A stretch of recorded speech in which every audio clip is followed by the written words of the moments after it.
Cheryl, you're on mute. I'm just wondering if it's intended. You know what it's like to have a politician on. So I'm getting roasted on Twitter right now from the extreme right wing Trumpers because I commented against racism. So you never know what comments you may get. I'm just going to add this disclaimer in right now. That's okay. All right, ladies, we're ready to go live. I've done it on my end. We should be good to go.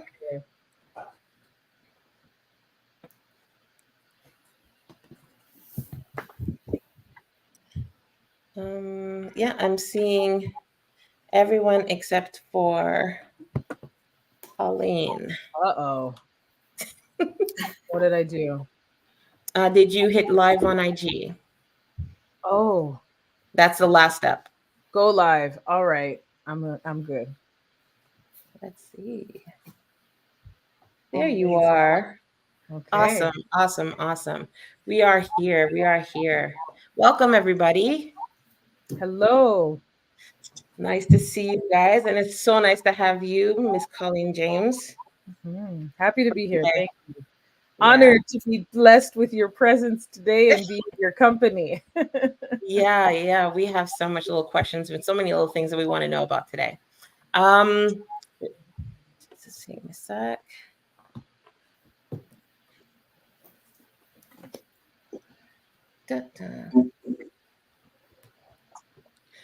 So just want to welcome everyone back again. What are we? We're on our 6th episode today. And we thank for everyone that's been tuning in faithfully and listening to our good, the bad, and the ugly about entrepreneurship and life as female Black women and doing it in the KW region. And today we're doing something special. We invited a guest in today. We have Counselor Colleen James with us today. And we just thought it was fitting for the subject that we had at hand. The title of today is, what did we say it was? Alone in a Crowded Room. Yeah. What it feels like and our experiences in it. We're going to explain a little bit more what we meant by that. Yeah. But I just wanted, before we go into our regular check-in, I wanted to introduce everyone to you in case they did not know much about you. I did pull your official bio. Oh boy. We can make this a little bit more intimate if you'd like. Oh, it's all good. All good. Okay. I'm not going to go through the whole thing, but it was very interesting. I never really read up on it. So we have here, Ms. Colleen James was elected to Regional Council in October 2022, representing the City of Kitchener residents. Colleen's professional career includes more than 15 years of experience in municipal government at both the city of regional levels. As the founder of Defonify Incorporated, Colleen is the leading consultant on equity and inclusion, locally, nationally, and internationally. Colleen partners with a wide range of public and private and non-for-profit organizations and businesses that are committed to change. We love that. Colleen's values are central to her work as a leader. These values determine her approach to making decisions as a counselor on behalf of the community. That was great. And it goes into, you are very well learned. Colleen is graduated from the University of Toronto with the honors BA in History, Political Science, and Caribbean Studies. She holds a master's degree in Leadership, Higher and Adult Education from the University of Toronto, Ontario Institute for Studies in Education. Wow. Strong J. I know, so many checks here, so many checks. This part was beautiful. In 2020, the Canada International Black Women event named Colleen one of the top 100 Black women to watch for in 2021. She was named one of the top 25 diversity, equity, and inclusion persons of the year by the Canadian Multicultural Group in 2024. Colleen was awarded the Public Service Excellence Award by Women of Dignity International. Ma'am, I don't know how you do everything that you do. But God, right? And the community. Honestly, you keep very busy on top of that, counselor, as well as running your own business. So we definitely want to hear more about that as we get back in.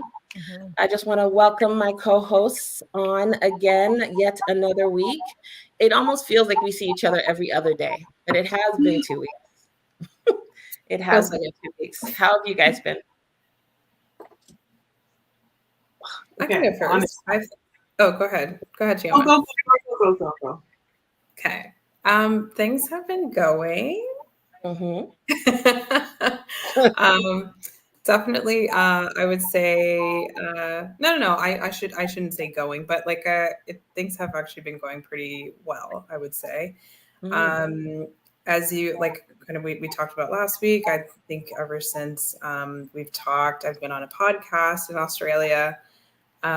Also, I don't know. We've had a big uptick with bookings. Now we're getting more brides for 2026. I'm so excited for that. So definitely, we've been going. Yeah, like we've been going to work. We've been getting some work done. I do want to say kind of what fits into a little bit of what we're going to talk about today. I want to shout out to this group of women. Honestly, Chioma, like special spot, like shout out because you've kind of given me some resources that I can kind of run with in terms of like getting the marketing done and all that. And I think that's so important. So you guys are like, that's been like paramount for the last 2 weeks, I would say. Awesome. Chioma, Edwina, don't be shy. Yeah. So last week has been a whirlwind of I kid you not. I feel like it was back to back to back. I remember when the week started on Sunday. I called Carol and I was like, I'm either going to end up with a lot of no's or yeses this week. I don't know what to expect, but there's a lot that's happening. And I want to say I got 4 yeses and 1 no, and I'm okay with that. So amazing things happened last week. I did 2 pitch competitions, 1 first place and 1 pitch competition was liftoff, which is amazing because money is great. Was on CP24, locked on a major client and gonna have like a great lead generation coming on soon. So I'm just really excited with the traction, and I literally have been saying this has been a lot of blood, sweat, and tears, literally, like literally, to say, okay, I bagged a lot of yeses. This has been a super amazing week of wins. I couldn't have done it without you, lovely ladies, either. Because and we'll talk about that more as we get into the episode. Awesome. D. I'm in a weird place. I've had an extremely trying couple of weeks. And I think God's just shaking me out of my comfort nest to tell me that there's bigger things coming. But I mean, you could do it without the thing, but man, I heard you. Okay. There's no growth in that, my friend. I know it's supposed to be growth with the pain and the rough with the diamond and whatnot. I'm just saying, like I could hear you. But with the struggle has come an amazing opportunity that I can't share right now, but on our next chat, I will be able to share with everybody. I will say that I have been given a sense of calmness, which, if anybody knows me, that's big things. Yes, that's big things. So I'm walking with the calmness because I'm like, there's a reason I'm this calm, and I know something beyond life is about to happen. I just don't know what it is, and I know I'm being prepared for it. So I had some really, really big yeses.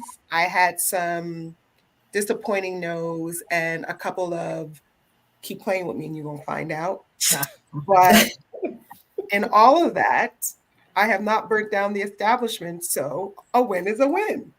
A win is a win. Yes. A win is a win. We'll take it. We'll take it. We'll take it. Oh, and she's wearing the Zonga today. Thank you. Oh, beautiful. Every week is a fashion show with Miss D. Literally. So we like to do check-ins at the beginning just to see how our week has done, just to keep it positive as well, and reflect on it, because we can definitely get so boggled down with the day-to-day. So did anything stand out for you recently? Any wins? Miss Colleen. Oh boy. It's I'm kind of with Ms. D there. I think sometimes we're forced to pause and just reflect. Yeah. And I think from a business perspective, I'm at that point where it's a season of just kind of pause and reflect a little bit, really focus in on some of that, what's bringing you joy, what's going to feed your soul. And those yeses and nos. I think I've had some yeses, some nos, and in the past, as of late, I've had some why the heck did I get into this? Yeah. So, and that feeling where it's in hindsight 50-50, later you think, wait a second, is this the yes, or is this the okay, it sounds good, but when everything comes full circle, perhaps it wasn't the best decision. And sometimes I have that in business where it's all good for the yes, and then later on I think, oh, I don't know if that yes was a for me yes, or maybe it was something sort of, paused a little bit more and reflected. And as you know, I'm in council, so I'm in the middle of budget meetings, 400 pages of reports to read. So, oh gosh, so we never grow out of homework, huh? Never. Oh wow. All right, great. For me, it's been a good end of week this week. Like Choma was saying, like we're both part of Liftoff, which was a great incubator program, and we both had our pitches this week. And I guess I'm gonna kill it, Choma, but we both walked away winners, and that felt really, really, really awesome because Yes. And you know what? It feels good to get the money, but honestly, I was telling Choma that the biggest part is that the winning part, meaning I got someone to lean over to my side. I brought people over. People bought in, right? And I think that's the most fulfilling part for me, is that I sold myself and people bought in. So that is really, really rewarding. And that was a great feeling. But the thing is, as soon as you get like the win, the next day, like you're still doing work, and then something just hits you. And then, dang, I felt good yesterday. It was just a couple hours ago. But you got to keep on trekking. Yeah, that's true. Yeah, definitely. Remember that win. Remember those wins. You have to. Yeah, exactly. I'm really proud of you two. You two were really like, I want to say nicely. I'm going to say kindly, because I'm not. I'm going to say kindly. Y'all were really on edge. You two? You have to let you two were on edge, and I was like, Father, please just give them the money. So to see you there with the big check. Yes. We're not all poised all the time. No, that's okay. As long as you have your village that you can be real with. Yes. Because I'm like, okay, we were here to be real with you, and now that it was over, being real with you, y'all was on edge. You need that. Keep it real. But it was good, but you pushed through, and yay for my sisters. Yes. Choma, can you bring your camera down? Choma, bring your camera down a little bit so I can see you above your name. Beautiful. Okay. Oh, is this better? Yes, that's better. Yeah, I was cutting you before. Oh, Cool. Yeah, so because it was new for me, and public speaking is still relatively new for me. I just started that March of this year, and I've only had like a handful of opportunities. Hence why this live exists, because this was an exercise. And it turned out to be such an awesome exercise and so beneficial to our community that we're like, let's keep it going. Yeah. Yeah. And how we came about, if anyone's curious, how we came about to inviting you, Colleen, on is because I think it was like our second live or first live, and you chimed in and you just kind of shared with me a little bit about how it was being in a room when you don't have any support or you're the only one that is trying to push an agenda or purpose or cause. So I'm like, oh, that is a fabulous alone in a crowded room. So many people and nobody sees what you see. Yeah. So I don't know if you want to give us a little bit more of an insight, if you remember our conversation at all.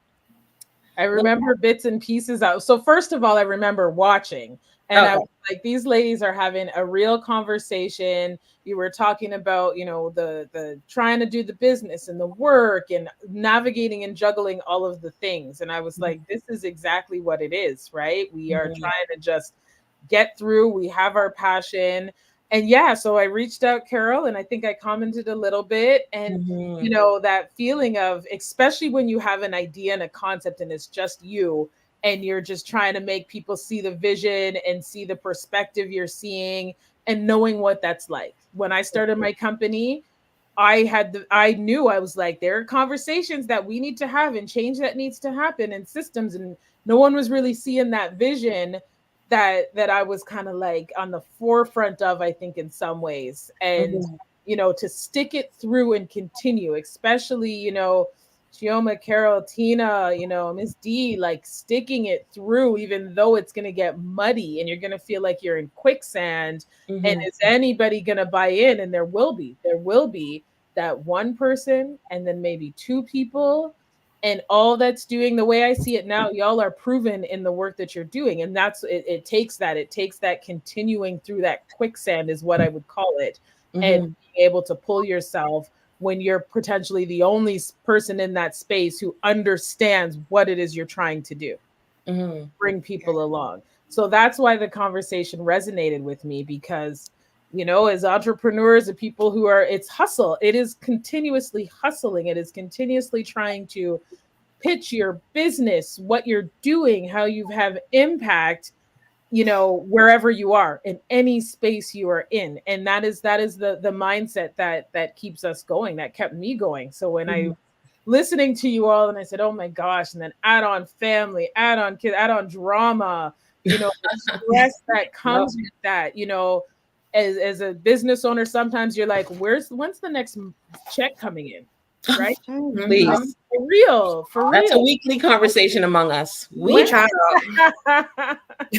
So, you know, and trying to just and reinvent and redesign and okay, so how can I switch this up a bit? And things are changing. So, you know, for me, that's been my reality, and I resonated with it. I think many people do. We just don't speak about it. And you all were speaking about it. You were, you know? Yeah, because we wanted to be real so people can actually see. Because we were saying, I don't remember who I was speaking to about how did we really see the whole aspect of it that we signed on for entrepreneurship? Because well, no. If we knew what this bro really looked like, would we be dancing with the entrepreneurship? Yeah. It takes a whole type of I don't even want to say it's like grit. It is like continuous, ongoing. Yeah. It's funny that you mentioned grit, because I remember working at a job as a supervisor, and I remember the director being like, wow, Choma has a lot of grit. And I'm like, you don't even know. Like, you don't even know. Like, I'm in this leadership position, but like, you haven't seen anything yet. Wait until I have my wings and fly. And you know, one thing with entrepreneurship, it feels like for me is I have my wings to fly. There's nobody boxing me in. There's nobody saying this is what I can't or cannot do. I literally can fly. I couldn't envision not being an entrepreneur, because for the first time I'm spreading my wings and they're flapping hard. Like, it just feels good. Yeah. No matter how hard they're flapping, it's like you still want to keep going. Yeah. Yeah. No, because the mindset of doing it for someone else sounds outrageous. Oh yeah. Putting in the time and the effort for someone else's dream sounds outrageous. Unless you're like operating in your passion. I understand that. But the regular 9 to 5 to go back to it after I'm totally spoiled. I can't go back to it. I don't want to go back to it. Yeah. Yeah. I don't think know. that's how we. Oh, go ahead, if, Adrian. I'm sorry, Tia, go ahead. No. Go ahead. Go ahead. I felt like we were going to be in the No, I was going to say, I don't know if I'm spoiled, irrational, a dreamer, or crazy, or just not lucid.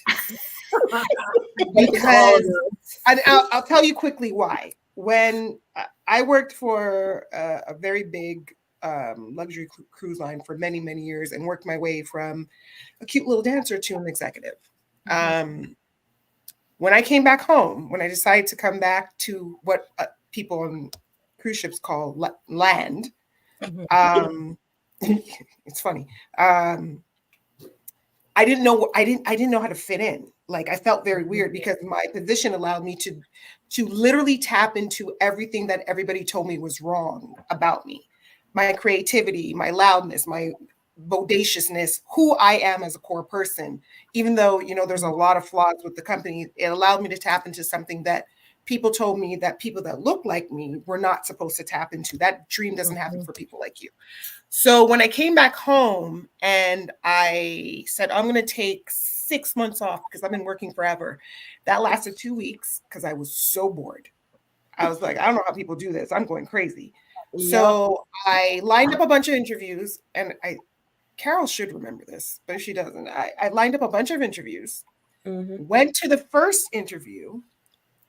They offered me the job, and I was looking around the office and I said, we're on the 35th floor, by the way. Do these windows open? And he looked at me like, she's like, I'm ready to go. See you later. Yeah. I said, do these windows open? He said, we're on the 35th floor. I said, yeah, I know what floor we're on. Do the windows open? He said, no. And mind you, I don't have the reality of land because most of my professional career has been traveling the world, blah, blah, blah, blah. I said, the windows are open. He said, no. I said, I can't take this job. And he looked at me like, what? They're giving me my salary, vacation. Like, I got everything, the golden package. There's no reason I should technically be getting all this. And I was like, I can't take the job. He said, why? I said, the windows don't open. And I got up and I left. Yeah. And I came home to my now husband. And he said, how'd it go? And I said, they offered me the job. He goes, oh my God, great. And I said, I didn't take it. The windows don't open. I said, why? I said, the windows don't open. Yeah. And he looked at me like probably everybody else is looking at me. Like, what does that mean? I have been living an ocean-free life, traveling the world, and you want me to sit behind a desk working for someone else's dream and the windows don't even open? They're not even going to give me real air? Yeah. You can't do it, babe. And at that moment, I realized to live my dream out loud, I had to be completely irrational, dedicated, a little, are you lucid? Are you not lucid? A little unpredictable. You got to be all the crazy with all the sanity to make it work. And when you get that punch in the gut, you have to be strong enough to say, I'm bigger than this, and there's a reason why. And I have not always been that person. I'm new and approved to being a Mawana Dezanga Davis. Hello. But it took a minute to get there. And in listening to y'all, I'm realizing maybe that calmness that I'm feeling is the realization that I am okay with being unrealistic, a little crazy, a little to create all of this. Own that. It doesn't always feel good. And I could tell you right now, I'm trying to be cute, but I could break out in tears at any moment. Because sometimes, guys, it is so hard. I know. Oh, just had this talk with Tina just before we hit live. We're like, today is a day. Yeah, it's hard. We're gonna smile and we're gonna do this. We're not skipping this just because it was a day. It was a day. Yeah. No. And own that. We have to sit with that and know, because I will tell you, there are times where myself, I'm like, I don't know what way's coming. I have, business is if it's good or it's bad, I could break down and get emotional, and we have to own that, because that is the passion in knowing who we are and being comfortable. Let me tell you, Ms. D, there are jobs where after 3 months of the probation, I handed back the keys. I was like, this is me. They were like, "Are you crazy?" No. I know this is not for me, and you know that, and it was all leading to the trajectory of where you are right now. Yeah. That's how you have to see that. Okay. Misty, I'm gonna give you a hug. I'm gonna give you a hug and hold you from over here in this virtual space. I'm gonna give you a hug. Let you know. I appreciate it. It's just that some days, and I don't want to sit here and be fabulous all the time, even though she is.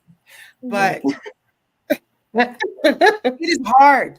Yeah. This entrepreneurship thing, especially as a minority. Yes. And I don't like that word minority because there's nothing minor about us, but it's hard. It's hard. And it's great to have a circle and a village and all that stuff.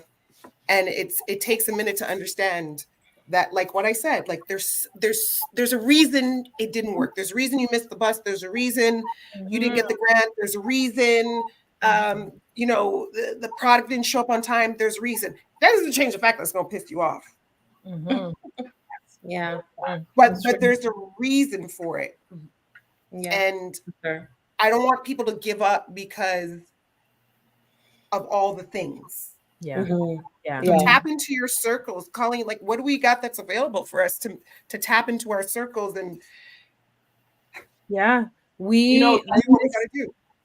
This is where it is as entrepreneurs, as women, as Black women, all of the feels you are feeling, I can guarantee we've all felt them, and we're all potentially feeling them too, because there's the wins and there's the lows, and you still keep going.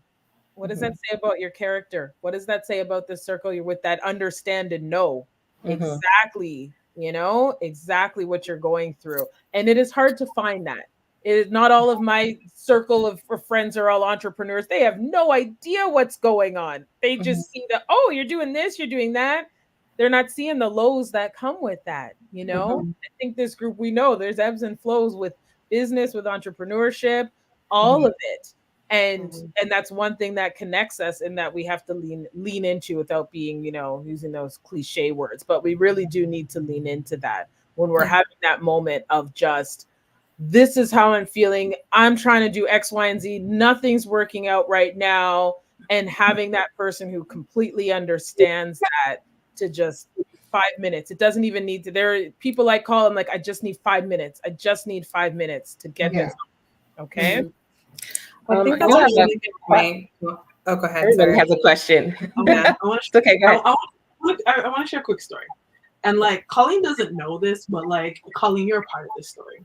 So, like a few months ago, I was going through like a really, really hard time, right? Like, I won't go into details. I'll leave that for like later. We'll explain like what really happened. But I had a situation where my business was under attack. Like, and I felt like, okay, things aren't going to go right. Like, my job was up in the air. Like, I just felt like really low. And Colleen, being in my community, she messaged me and she's like, hey, I have this thing coming up. Are you interested? And I was like, oh my gosh, that was a reminder that all what was going on in my head, I'm going to be okay. Right? Because knowing that one of the things that I've intentionally done is establish community. So even when I'm in those lows, sometimes my community, my sisters, the people that are around me would be like, hey, there's this thing. And I remember Colleen reaching out. She didn't know anything that was happening in the background. No idea. And I was like, girl, you don't know how much that meant to me right now. But it meant a lot. And it was just that reminder of like, yeah, I'm going through the storm, but it's going to be okay because I'm not alone. Like, I have people. And I think that's one thing when you think about building community, building even sisterhoods, and what these relationships look like in entrepreneurship and in the space is like, who is in your circle? Who's in your corner? That even when they don't know it's up in the air, they're like, all right, there's this. Yeah. Just to give a little bit on those who's watching, I have someone under McCurty. That may sound familiar to you, Colleen. It's your people? I have no idea. No idea. Well, welcome, McCurty. We appreciate you being on. He's saying the circle is too small sometimes, which can kind of take us into can you guys think of an instance when you walked in and you knew that you were standing alone, or you didn't have anyone backing you, or understood what you were trying to say, or what you're trying to do, or just wanted to push back just for whatever their reason is? Can you think of a situation? How did you handle it? I would say I had a situation like that was most recent because I had decided to do a little bit of rebranding with kind of like I think I may have talked about it, but try to do some rebranding with our signature look, and trying to explain that in a room full of people who like they're just hearing it for the first time. This is probably a phrase they've never heard of. And then also that didn't kind of understand the dynamics behind the business. And I will say, I don't know, I walked away from that conversation feeling like I bombed it, but at the end of the day, it was almost like, wow, I'm not even getting like, that nod of approval or the head nod. I'm getting zero. You're invisible. Feedback. Yeah.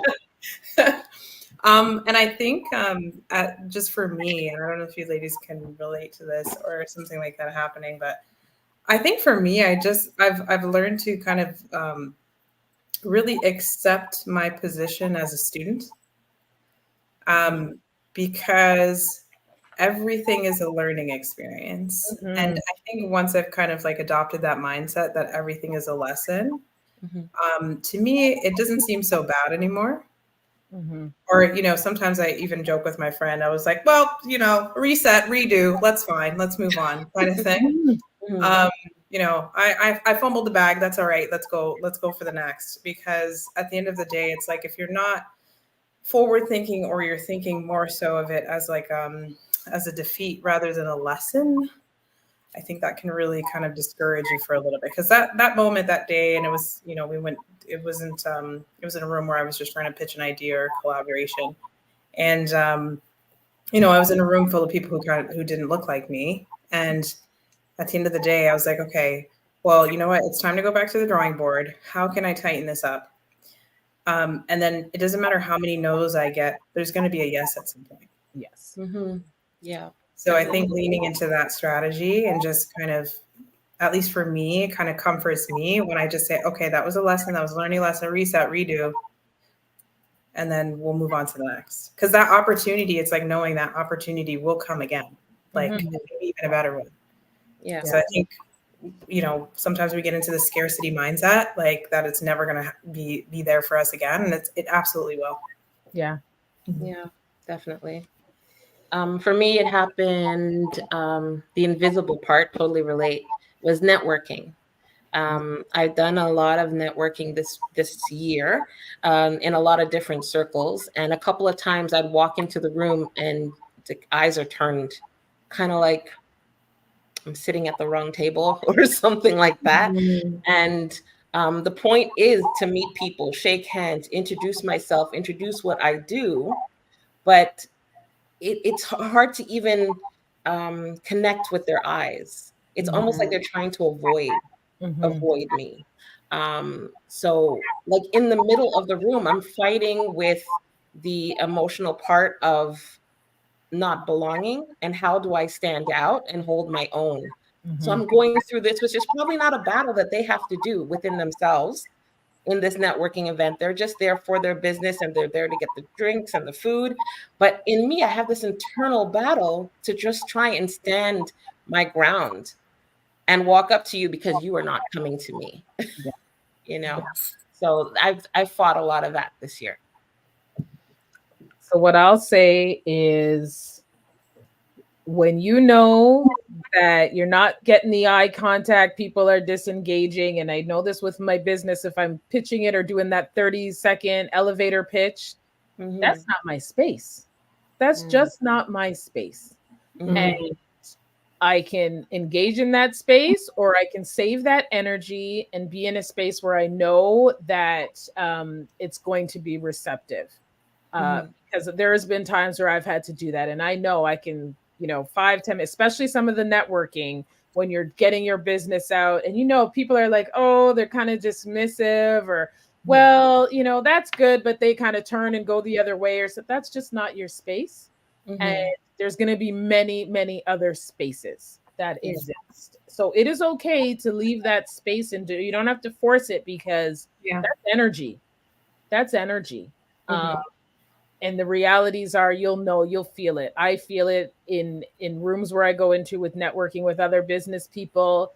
If it's a good energy, and I know that there's people who are willing to listen and learn and understand, you're gonna stay there. But you know your gut. I always say, trust your gut. No, and it's okay to leave that space. And so from that business perspective, sometimes in my other capacity, I can't ignore that space. I was gonna say, you can't because ignore. you have some fighting to do.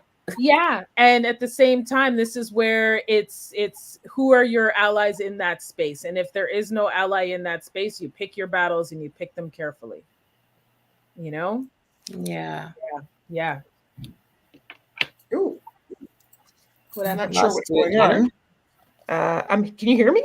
Yeah. Yes, we can. We can hear you. Well, I'm still in the space. No, you haven't left. You haven't. This isn't your space, Misty. No. Irony. Yeah, I'm not sure what's up with the camera, but we'll give you a minute to fix that. I think to figure out what's going on here with my technical.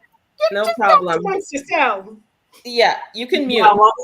While Ms. D figures that out, I think I'll explain the time that I felt alone in a space. And if you guys know, I'm building a wellness app specifically for BIPOC community members. And I remember going to an event, and it was literally sharing our business ideals, trying to figure out what investors would look, getting advice from experts. And I remember there was one quote unquote expert, because I feel like not everybody's an expert. So I'm very cautious with how people are titling themselves. And I remember one person saying, that's a great ideal, but you might want to look at people who are Black or racialized to pitch your ideal for. And I was like, clearly this is a waste of my time, because you don't get it, right? You literally have a very narrow lens and you're not an ally. I always say there's always one in a room. That same space, I think there was somebody who heard that comment, and he had come up to me and he's like, your idea is good. And then he put me on to networking events where, I was able to get other opportunities that I didn't even know was going to come up with it. So I always say, anytime I enter a space, Colleen is right, it is about energy. But I always say, who is the one? I'm a therapist, so I can always suss people out, right? I will definitely suss people out and see what's happening. And I'm very quick to be like, this is a waste of time. I'm moving on to my next target, just to really figure out who is in that room. And my go-to is, I just need that one person that I'm good. I don't care. Everyone else who's not for me ain't gonna be for me anyways. I'm not gonna spend time convincing them. I'm not gonna spend. They're just gonna one day see it and be like, oh yeah, I remember that girl. I should have got an early adapter and got on that bandwagon sooner. I'm gonna be like, too bad. But I borrowed that line from you. I just need that one person. It's a lot easier to think that way. I just need that one person in that room. So I've taken that with me. Yeah. I think, it's so funny. As you're saying that, Gioma, it reminds me of a conversation Carol and I were having this week about there's someone I know that has really good communication skills and is able to kind of build their own entourage out of a room. And it's so funny because that is the first thing he said. He's like, I pick out the person who's on my side first, and then it's kind of you build from there, right? So I think that's the theme for the week. I'm definitely going to hold on to that. Pick that one person. Yeah. But just to go off a little bit what Shoma said, that they're telling her to go into our own community to pitch something that's for our community. Good, difficult and challenging, because sometimes the funds are not in our community. The connections may not be always in our community. And sometimes our community is focused on paying rent, that it's hard to get their time or attention on a particular cause. So, Colleen, how do you rally the community, I guess, with both roles that you have? How do you do that? Yeah, I mean, this is where you have to be very intentional, and sometimes it is, for me, it's not. I think sometimes we think about the collective, like let's get in a big group, and Yes. it really comes down to meeting with people or a small group, and then building from there. Hmm. I think when you're rallying community, listen, our community is nuanced, right? We're not a monolith. We hear that all the time. There's different things we're navigating and different dynamics. Mhm. Um, in the role of my counselor role, I'm very intentional with I'm gonna call those one-on-one meetings. I'm gonna sit down and speak to people and understand. That Mm. takes a lot of time. Absolutely. We all, time is the one thing. Being very, very intentional. When it comes to the business perspective, oftentimes, I'm meeting with the white leader of an organization, but I'm like, you've got Black employees, you've got racialized employees, you've got equity deserving employees. I Mhm. want to speak to them. I don't necessarily want to speak to you. Yeah, Mhm. yeah.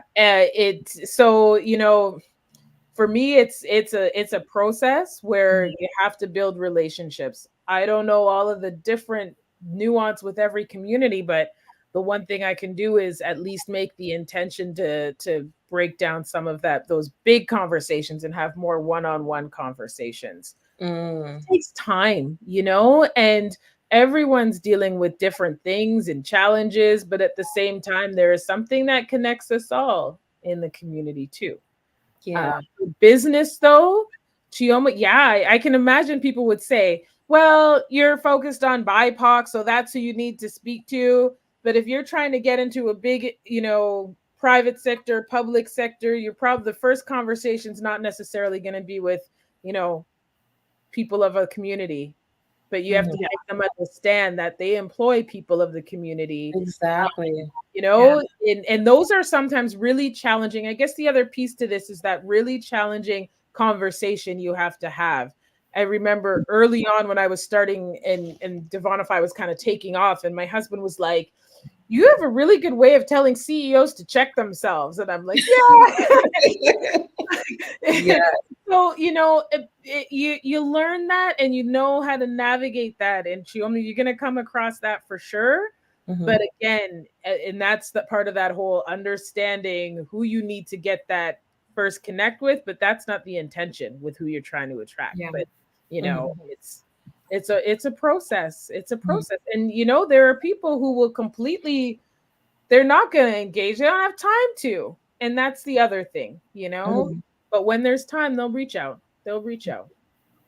So would you say that you've always been so strong, like you don't mind pushing buttons or pushing back, or is it something you developed? So it's something I've had to develop. Eventually, you get so pissed off and so fired up that you just, like for the longest times, I was behind the scenes in the shadows, doing the work, doing the thing, being the doer. And Mhm. then eventually, especially you're starting your own thing, that fire, and you're like, no, I can't, I can't stay quiet and silent any longer. I have to. But I mean, listen, like you were saying, Carol, the public speaking. Mhm. I can still remember the first time I had to speak in front of people, and I was sweating. Sometimes I still do, Mhm. sweating and nervous. Uh, Mhm. that feeling never goes away, but it also shows how committed you are to what you're doing too. That's Yeah. how I see That's that. true. Um, Yeah. but eventually, it's just like running. I got so upset cursing in my house all the time, and I'm like, I got to do this. Like, this is enough's enough. Like, I need to Mhm. be at this table and not behind the scenes anymore. Similar Mhm. with the business, I was very shy about the business at first, and Mhm. eventually, it's your hustle. We all have bills, we all have families that we're supporting, and we want to do our thing. And I was also someone who never liked the 9 to 5. My bosses early in the day, if you ask them now, they'd be like, Colleen will just show up when she wants to show up, because I was not about Oh, life. what Yeah. makes a great entrepreneur is that you really suck at being an employee. I just, That is I very just true for couldn't you. do, I don't know. Any of you all the same, like I just couldn't do you got to be here at a certain time. You get your half-hour break. Just let me do my thing. The work will get done. Yeah. Forget the rules. There's no need. There's no need. Yeah. Don't ignore that because you're minimizing yourself, you know? That whole working in the system, the schedule that we're, preempted to from when we're a child, and we see it with the people and the young people around us and ourselves, School may start at 9:21. Sometimes you're going to get there at 9:45. You're still going to do your work. Okay, tomorrow there's some people that are not showing up to work, and that's because they watched that tonight. No, they employees show up on time. Don't say. The sisters told us. The sisters told us. No, this sister didn't tell you nothing. Show up on time. Oh, I get what you're saying, though, Colleen. No, I get what you're saying. At the end of the day, the job is going to get done. It doesn't always have to be the structure thing. But can I just say something that I know it's silly, but the corporate structure for me, you know what killed me? You know what was like, okay, I know I can't be a part of this outside of the windows. Yeah. Don't judge me, y'all. Potluck. I can't. No one was expecting that one. I know. That's why I was like, I know, but don't judge me. I'm serious. And my uterus would tell me, don't do it. Don't. And she doesn't. Potlucks. Yeah, I'm with you. They still do. Yeah. Windows and potlucks made me become an entrepreneur. No. Yeah. The girl. Colleen is in on it too. She's like, I can't. Listen, I don't do potlucks. I never have done potlucks. If you were going to ask me to bring a food, I'll order. So I'm not eating. I'm just not eating food if I don't know what. I'll bring something, but I'm not eating nothing. I can't do it. I can't do it. You're offending somebody. You're offending somebody today. Can I say? There's a certain level of potlucks that I will do. So I've been fortunate to work with a lot of Black racialized organizations, and potlucks were amazing. I was like, yes. I've got the potlucks where I'm like, I'm just gonna have my lunch in the office and just go and show my face. I need nothing. I'm not saying what kind of culture or race that was. You read between the lines, but it depends on what back then. It depends on what organization I was working for and what they were serving. I don't care. Yeah. I don't know how you clean your chicken. I don't care. No. Yeah. I just time for all that too. I just no. Yeah. No potlucks. Yeah, it's hard enough to cook for my house. Yeah. Unless it's catered, no thanks. Like I think I might do the catering. at this point, we were talking about dinner the other day, and I was like, "Who said?" Oh, Choma says like, "Yeah, I batch." I'm like, "Oh, even batch cooking sounds like a whole day." Just a whole day. I mean, it is. Yeah, it is. But then you don't have to cook for weeks. It's beautiful. Yeah, that's true. At one point, I used to do the meal in a jars. I was very organized with I'd have meals in jars that I do every Sunday, and then that all went to shit. That's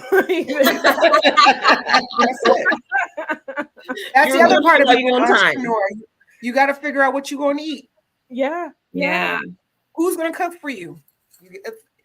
Balancing the life work, the life. What is it? The work-life balance is something you have to honestly become like an Excel expert at, and like literally program and time everything out and be realistic about what you can and cannot do, because for some reason we're supposed to be super women and we're supposed to, be the boss outside, be the smart person, be the wife, be the mother, be the housekeeper, be the nurse, be this, blah, blah, blah, blah, blah, blah, blah, blah.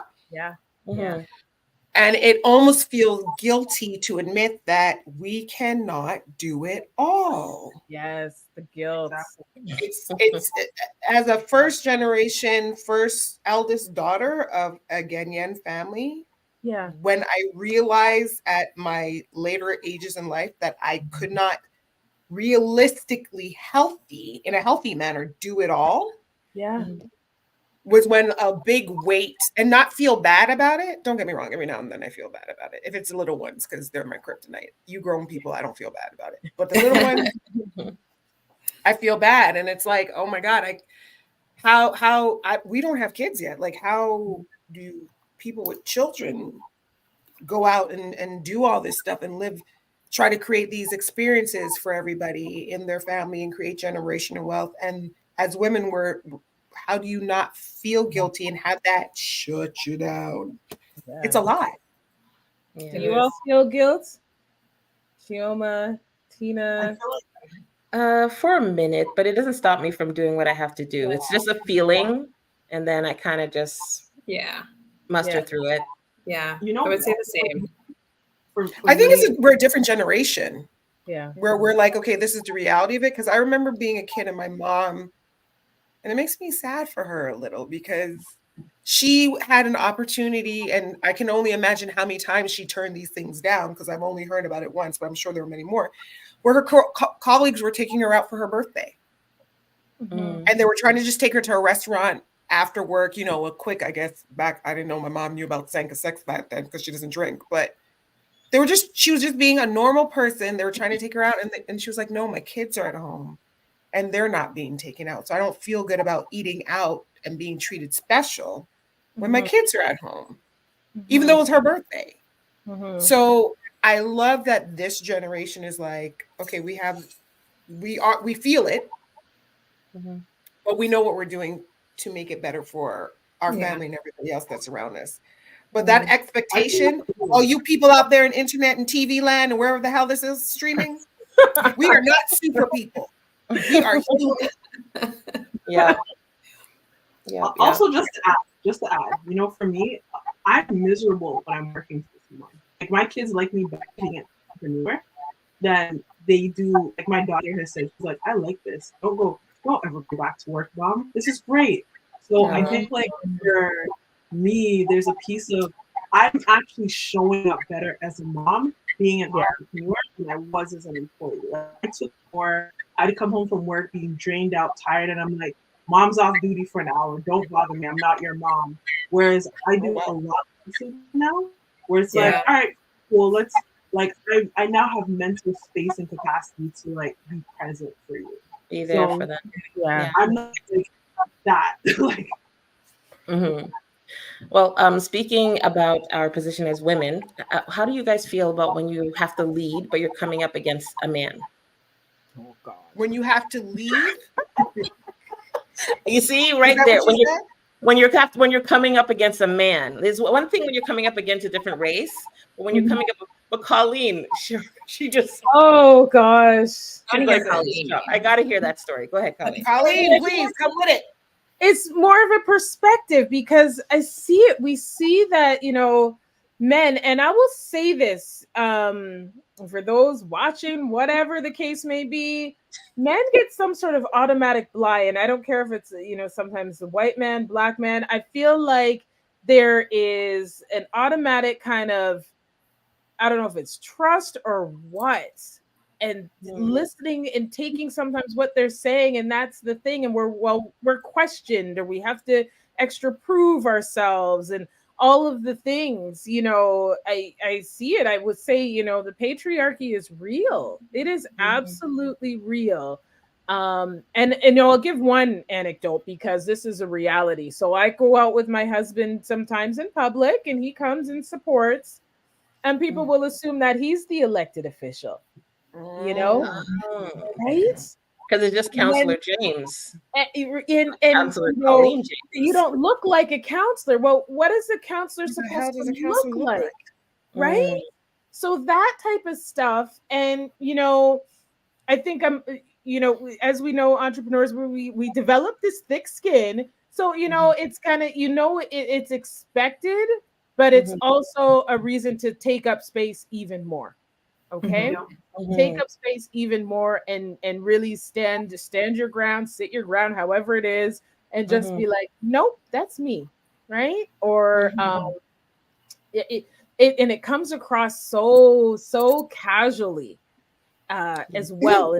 Women entrepreneurs, I will tell you, you know, it's something that needs, the narrative around this needs to change because we're successful, we're doing our thing, and I see it a lot. I see it a lot in the political space, so more so that the assumption is that I'm not the elected official, or my word, it's like I have to prove twice as much what I'm saying, where someone, a male in particular, their words just taken for fact.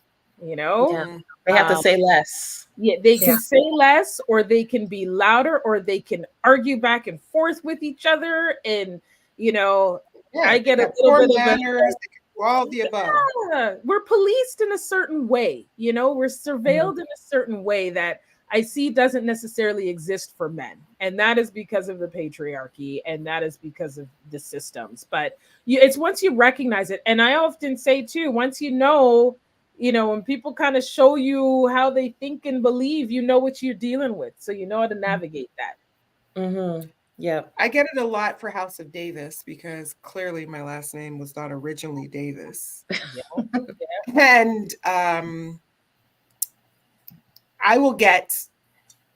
someone will come to our booth, or, you know, I'll negotiate something and be like, well, what does he think? And he'll be like, whatever she says, because I don't know anything about this. Like, this is all her. Like, the contribution. And he'll say it. The contribution I gave was the name. Now, don't get me wrong. Yeah. Clearly, he contributes more to the company than that. But at the end of the day, it is she's the head. I'm not gonna say it. She's the head in charge. She's in charge. But it happens all the time. All the time. On top of that, because I don't know if it doesn't help because I'm short. If they only knew your height in the spirit, only knew, like, it a will lot happen higher than you are. Put a price down on something, they'll be like, well, you know, what does he say? I'm like, you don't say nothing. You talking to me? How you don't say nothing. So it happens in corporate. It happens every aspect of my life. I've been asked, well, what does he think? And I'm like, well, he thinks what I taught him because I'm the one in charge. And it's a very hard, humbling thing to deal with when someone doesn't think that you, as your package, has the intelligence, is able to articulate, to perform, to plan, to project, just because of my uterus. Yeah. It's a hard pill to swallow, but I really do enjoy letting them know who's in charge. That part. It's a good time. It's a good time. Yeah. You're in charge. I enjoy that. I enjoy that, letting them know. Trust me, the amount of times where a man has tried to almost like silence my voice, and I love that sweet, like, you know, that refined conversation of don't mess with me because I am very intellectual, above your level almost. So like know your place and don't pass that place with me. I love it. It feels so good. It makes me feel pat on that. I will say, ladies, it's not only men, unfortunately. And sisters out there in the universe, you need to do better. Yeah. Because the biggest arguments I won't say arguments because she doesn't argue, she makes statements. The biggest discussions I've had have honestly been with other women, not as many men, in my experience at least, and other women of color, which to me is just, I'm like, I'm so disappointed in you. Do better. Well, what is he going to say? He'll give me a better price, and he'll be like, who are you talking to? You talking about me? No. She's the one who knows this stuff. He comes with a different set of skill sets that clearly I don't have. So there is value in everything that he brings to the table. I'm not going to sit here and say that Mr. Davis is not a big part of House of Davis. However, acknowledge, accept, and respect that there could be a possible 5'3", I give up the half, woman. Because I used to do the 5'3.5" part. Yeah. I'm picking it up. Who happens to run this empire. Yeah. And you might just have to deal with her. Yeah. And she just might have some more insights on things that you have no idea about because you have not been listening. Yes. Yeah. But I saw a video.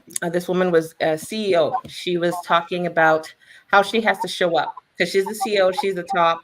And she said she leads with a very masculine energy in order for people to hear her, in order for people to take her at her first word. So what she does to counter that, because she doesn't want to come off aggressive, is that she puts on the extra feminine in her attire and the hair and the makeup and the heels every day. So it doesn't come off like war. Yeah, no, I'm showing up in my Timberlands. Right. Nikes, Timberlands, It's the Adidas. coming off in the masculine energy, though. Yeah. Like when we do it, and when we do it with, you know, our tone, it really comes off aggressive to the rest of the world. And Because then that's how honestly, they want to see it. There's nothing aggressive about saying you wrong. You're wrong. There's nothing aggressive about that, but your feelings are hurt. Yeah. And you're putting business with personal. Separate it. Yeah. Separate your feelings. There's nothing wrong with saying you're wrong, because a man will tell you you're wrong. Absolutely. And you seem to understand that. Wrong does not have a gender. Last time I checked. yeah, definitely. Yeah. No, they that whole you know, you're angry or aggressive. The way I've heard women say it in conversation, we're talking about, they're like, oh, we're just passionate. I've even said that before. I'm not angry, I'm just passionate. We shouldn't even have to justify that, you know? And how we show up is how we show up. You see me in the you know, it's extremely evident when you're in those corporate spaces. Those corporate spaces where you really see it. But listen, I've got a whole floor of Nikes and my Tims from back in the day. Right. Out. Like, it depends on what I'm feeling. Yes. Yeah. Well, tonight actually was so good. Like, I drew so much from your experience and what you were saying, and I'm so impressed by how you are operating in these two giant spaces. I don't know how you balance politics with your own business. Yeah, that is amazing to see. And if you can do it, then I feel a little bit more encouraged to handle what I have on my plate. So thank you for being the example. When you're passionate about something, I will just tell you, when you're passionate about something, as you all know, it's not work in the same conventional sense. That's true. Yeah. That is true. That's That is so true. If anything, that's a nugget for today. Like, when you really are working your passion, you're working your skill, then it's not work. It is not work at all. I think a lot of people have said that. And I'm living truth. You know what? Because I've enjoyed this last couple of months of really digging into my business. Even the difficult parts and the fighting parts, I wouldn't change it. Every week is different. And I love that. I'm not sitting at a cubicle and opening up with the same line over and over again. And I am so happy that I'm not feeding someone else's dream. But thank you so much, Colleen. I'm sorry that we have to wrap it up. But I mean, if you are open, we would love to invite you back on another topic. Come back again. Y'all deserve your flowers. You know, I think the one thing we need to do is celebrate each other. You know, celebrate everything and support how we can. You know, I think that's what keeps us all going. So no, thank you. Y'all are great. We could have chatted all night. This is good. Yes, definitely. Well, I mean, hopefully. I think one thing that we like to do before we go is offer a tip, a trick, or something that we can take away, or everybody that's watching can take away. So, Colleen, if you have a tip or something that you can share with everyone, say. If it makes you nervous, it takes you out of your comfort zone, that's when you know you're moving in the right direction. That's the gauge. Yes. Yeah. Yes. That is nice. Anybody else? I can say that being in a situation where you think you have failed may be your biggest blessing. Do not sit in the darkness, because there is something bigger that is coming for you. Yeah. Speak with your entire base. Meaning, don't let someone make you feel smaller than you are or make you feel crazy. I'm just going through the things that people have tried to play with me this week, and I'm like, I'm Ghanaian. I was raised by Africans. You can't hurt my feelings. Like, yes. Real, like, you're not going to play me. So if you think it's crazy and it sounds crazy, it's probably crazy. And it's okay for you to protect your business, protect your identity, protect your vision, protect your work, and not let people act as though they were a key part in the creation of everything that you built with your sweat and tears. Yeah. So just because it doesn't work now doesn't mean the blessing isn't coming. The blessing is coming. That's why God's making you uncomfortable. Yeah. He showed me. Yeah. Yeah. Tina, anything for you? I would say, I think one of my takeaways or tips is find the ally in the room. Yeah. Just one. Yes, the one. The one. Yeah. For me, I think is don't put, this is from my own personal experience, don't put everything on your feeling. Like what you're feeling today, you know, that I quit feeling, or this is not for me feeling. Don't throw in the towel because of what you're feeling today. Because I said that, I did that, and then it robbed me of 2 years till I circled back and said, oh, this is where I had to be all along. So that feeling is passing. Don't make permanent decisions off of a temporary, you know, thing. So I think for me, it's about community and not forgetting the impact of community and the importance of it. So establish that, whether that be your sister circle or a group of entrepreneurs that you can go to and talk to. Establish that network, and it doesn't have to be big. It can be very small. It can be 2, 3 people, 1 person, but just having that community, people to like vent to, connect to, that can show up for you, give you your flowers when you're feeling low, and be like, I can sit in the trenches with you. Find that community, because that will take you a lot further than, marching this long process, this long journey, this rewarding path for yourself. Yeah, cool. Yeah. That's cool. This has been awesome. Next time we do it all in the same One room. more, you're never alone. Pardon? Yes. Yeah. I was gonna say we're never alone. Yes. Yeah, that's true. We're never alone. Okay. For sure. I was just saying, next right. time we do it all in the same room. No potluck. Well, just the catered next time food. we do it, Carol, might just happen to be November 18th. That's the next time we get know when we're together. gonna be back. Yes. I never think about the Monday, next November 18th will be our next show. Yeah. All right. Cool. Well, And thank watch you the election tomorrow. Tomorrow's a big day. People. Yeah. Make good decisions, Americans. Make good decisions. Right? Please. Are you fighting on Twitter, Colleen? No. Oh, I'm not engaging. I say what I need to say, and I just don't engage. Okay. What it is. You like a fight. Yes. Okay. Great. Thank you, guys. Thank you all. Thank you for joining us, Colleen. It was awesome. Thank you. Y'all are great. Good company tonight. Yes. Sleep well, everyone. Awesome. You as well. And I will see you ladies on November 18th. And Colleen, we will talk. Stay in touch. Absolutely. All right. Bye. Great. Have a good night. Bye-bye. My sisters. See ya. Bye, girls. Bye.